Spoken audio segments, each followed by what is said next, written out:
Hello everyone, and welcome to another Devlog episode of ARKHIVE. Before we start, I would like to shout out a big thank you on behalf of the team to all those who participated in our first movement and combat playtest.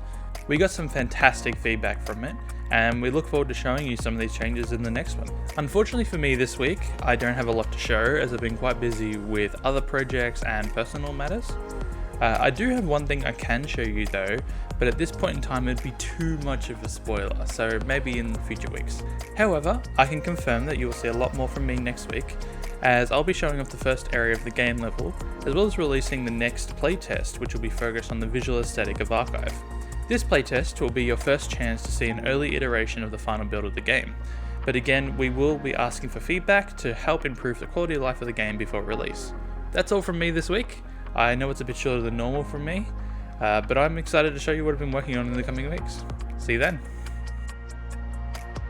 Hi guys, last week I had a bit of an issue with Unity, but all is well now. Successfully fixed it, and I'm back on to animating on Unity. By the end of this week, I'll attempt to finish every animation for the game for the playtest next week.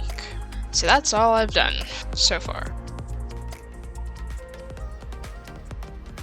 Hello, welcome to this week's programming portion of this week's devlog. Just a quick update from me.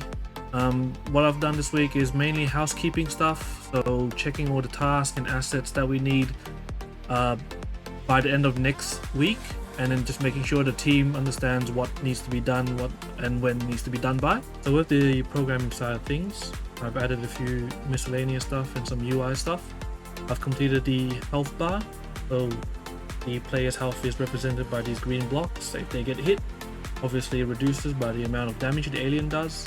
I've also added in destructible objects or destructible crates. The player can now shoot these crates and it explodes. So I also went through all the feedback from the first playtest. Thank you for the comments and the criticisms. They were very helpful. Mainly about weapon stuff. So I went back and did a few changes and bug fixes according to what you guys have told us. Damage was said to be weird or too low, so I've adjusted that. Reload functions were said to be buggy, so I fixed that. Hopefully. Rifle magazine was said to not have enough bullets, so I've increased that from 20 to 30. Shotgun spread visually didn't spread, so now it spreads. And also a few other miscellaneous stuff that I've just went through and fixed it according to what you guys have given us, so thank you. So I've also started coding some visual code for the magazines of the guns. So basically what we want is for the player to shoot, and as they're shooting, the magazine shrinks depending on how many bullets left they have. Just a little visual feedback inside the game, so they don't have to look at the numbers on the sides the whole time.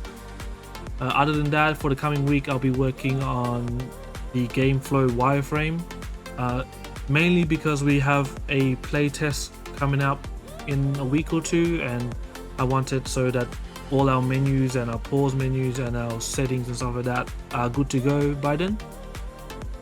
Other than that, just continuing the grind on the programming, and hopefully, we'll have a good product by 3 or 4 weeks. Thank you. Peace. Hey guys, Josh here to talk about level design.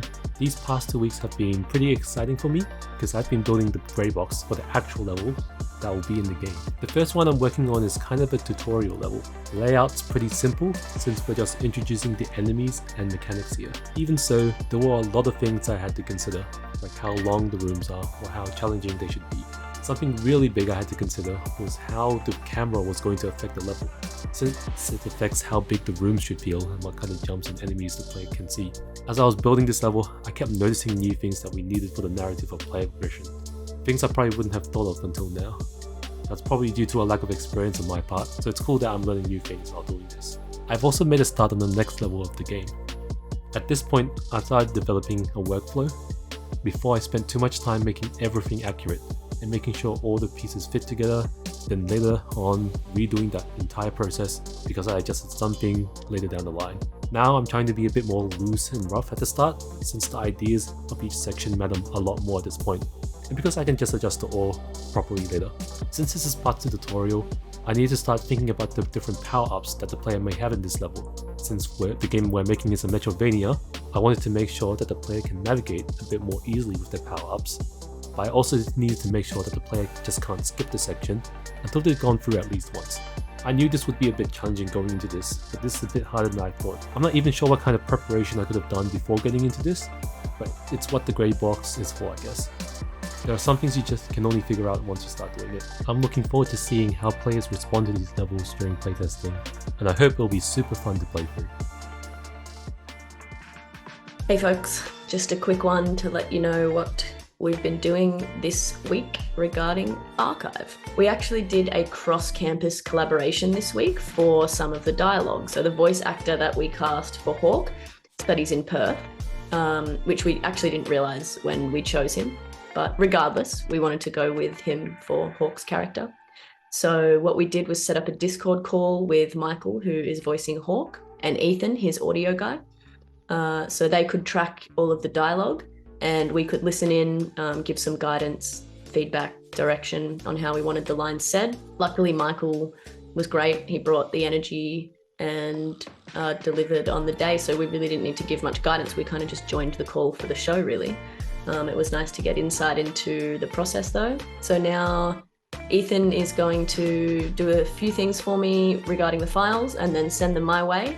And I'll get editing and mixing to sound like the other dialogue we've already recorded. And then it'll be ready to export and import into Unity. So looking forward to knocking that over this week or next week. Moving forward, I have been collecting reference material and working on sound effects for the second playtest, which will be next week.